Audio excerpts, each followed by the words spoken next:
Teman-teman sudah pada baca belum? Penerimaan pajak di awal tahun 2025 ini sangat mengecewakan. Kalau kita bandingkan dengan periode yang sama, Januari-Februari di tahun 2024, di tahun kali ini kita susut 30% lebih.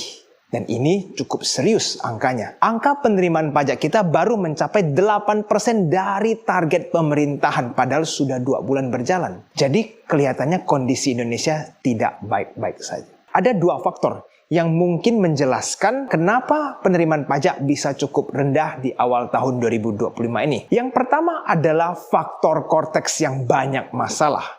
Jadi teman-teman mungkin masih ingat di Januari sampai Februari Cortex itu cukup parah ya teman-teman. Mau akses aja nggak bisa, loading nggak selesai-selesai, habis masuk bisa crash tiba-tiba macet. Jadi ini menghambat banyak perusahaan untuk menyetor pajak ke pemerintahan. Padahal anggaran yang diberikan untuk membangun website Cortex ini itu mencapai triliunan. Tetapi hasilnya teman-teman sangat tidak memuaskan.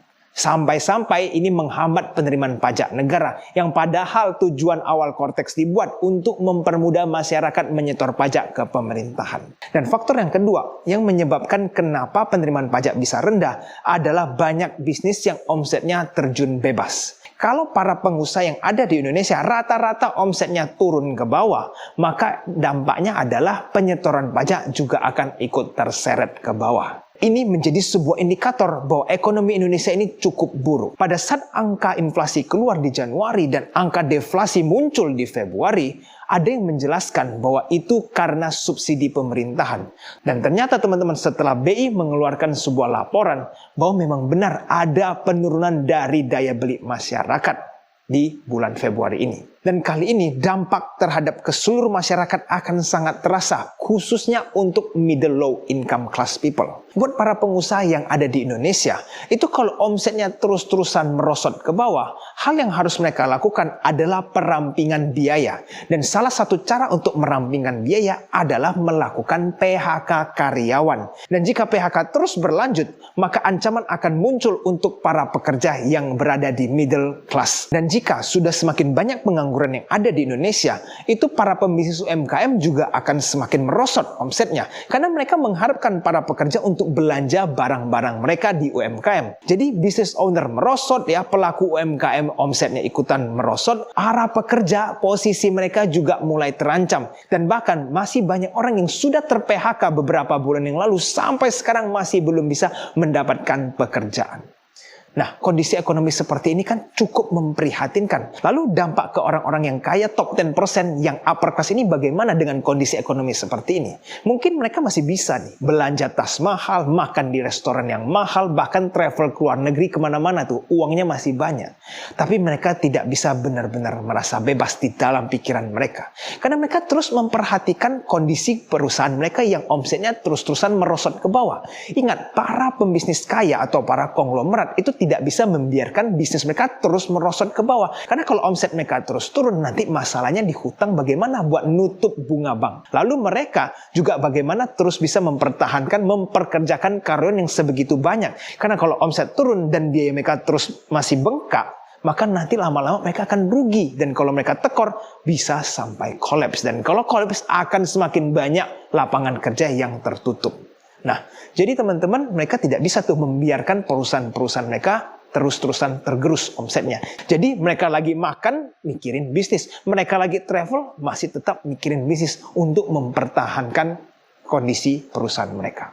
Dan dengan kondisi ekonomi yang semakin sulit, saya rasa masyarakat semakin lama semakin nekat ya teman-teman. Contohnya seperti ini. Pemerintahan kita kali ini, kalau dalam kasus menangkap para koruptor, saya acungkan jempol teman-teman.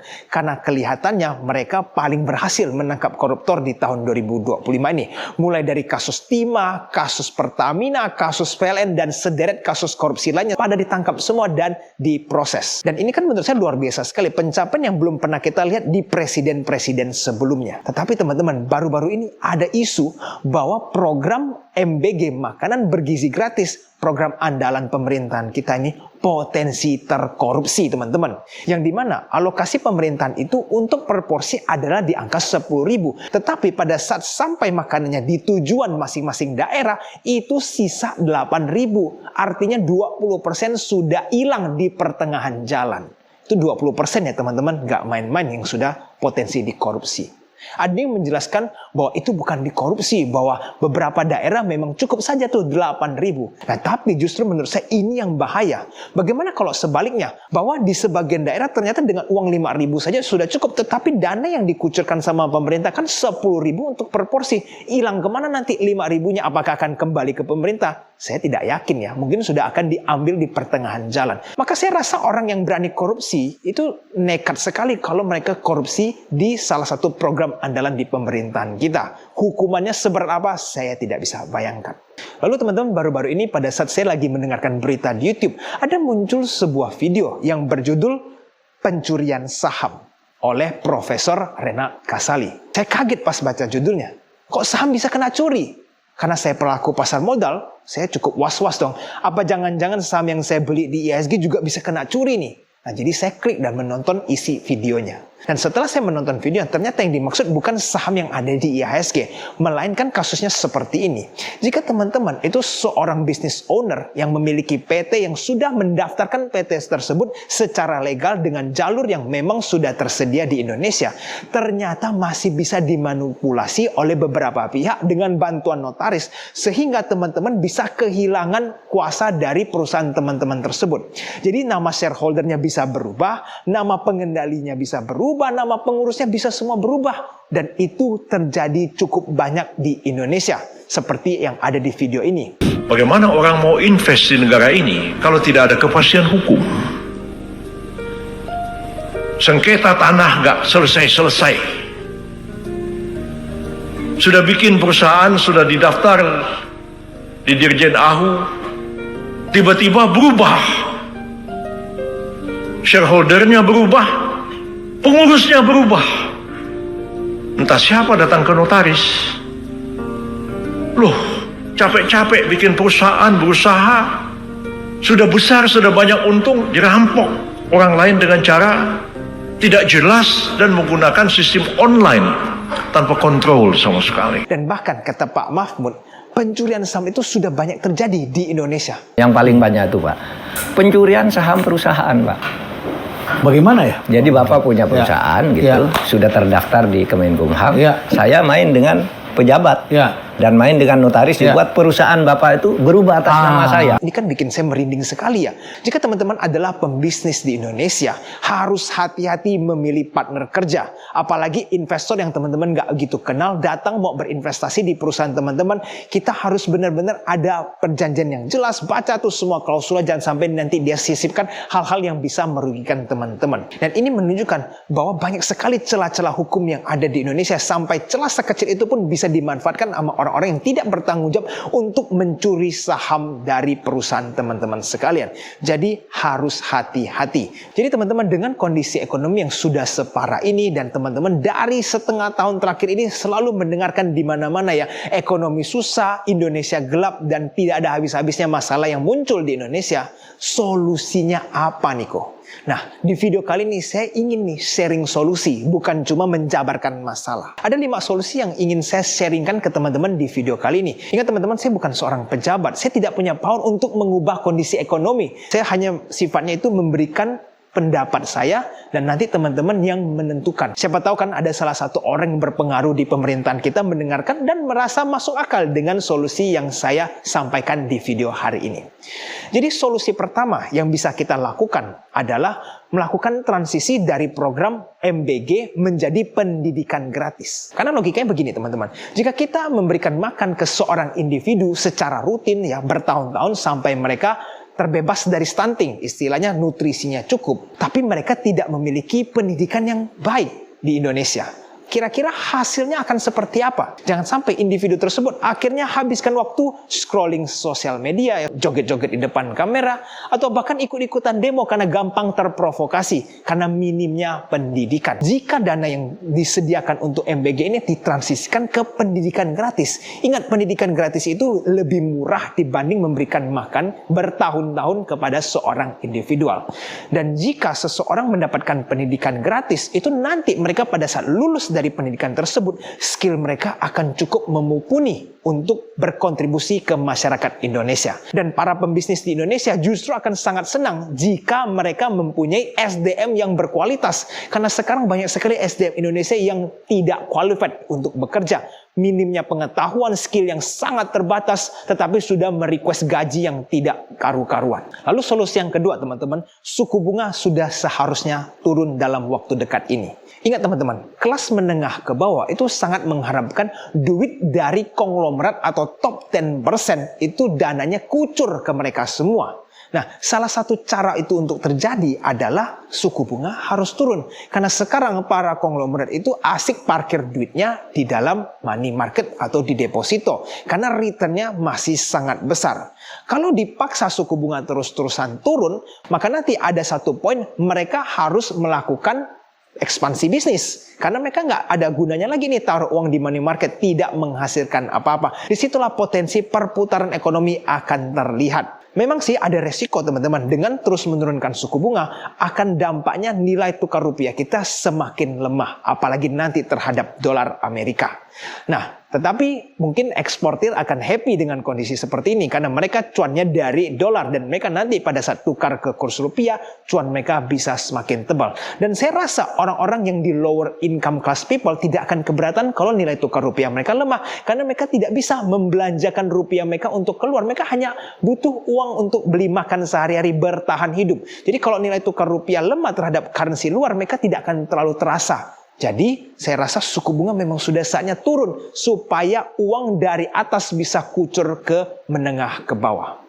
Nah, solusi yang ketiga teman-teman, pemerintahan wajib jaga ketat para imigran gelap yang masuk ke Indonesia, apalagi sampai membangun bisnis level UMKM di Indonesia. Bayangkan kalau dari negara China masuk nih imigran-imigran, ada yang masuk secara legal, ada yang tidak legal. Lalu mereka masuk membangun bisnis di sini dan tidak ada resiko dan tidak ada kebijakan yang jelas untuk mereka semua.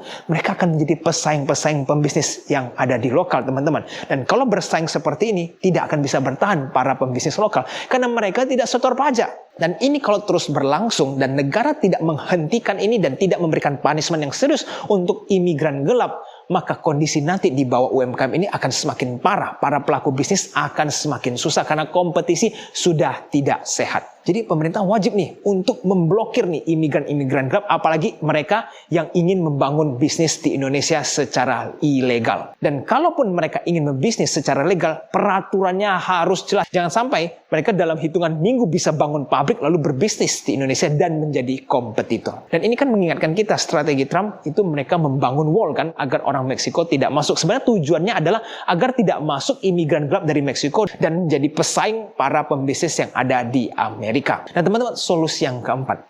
Pertama kita lihat, problem judi online di Indonesia ini sepertinya tidak ada habis-habisnya. Sampai hari ini banyak sekali website yang sudah ditutup, diblokir, di-ban dan seterusnya. Ternyata perputaran judi online masih tetap besar. Orang masih banyak yang terjerat di judi online. Bahkan karena berita-berita ekonomi yang sudah semakin parah judi online, orang udah lupa bahwa mereka masih memakan banyak korban.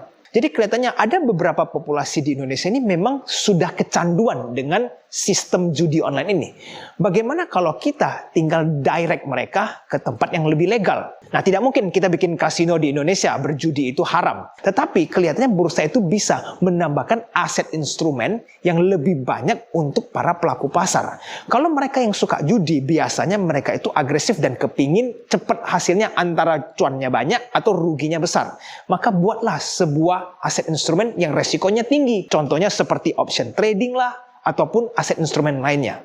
Nah, karena mereka sudah kecanduan nih dengan dunia seperti ini, daripada mereka terus terjerumus ke dalam judi online, mending mereka masuk ke legal di dalam bursa kita, dikawal, dimonitor, dan uang tidak keluar kemana-mana. Dan saya rasa ini perlu ada keseriusan dari bursa.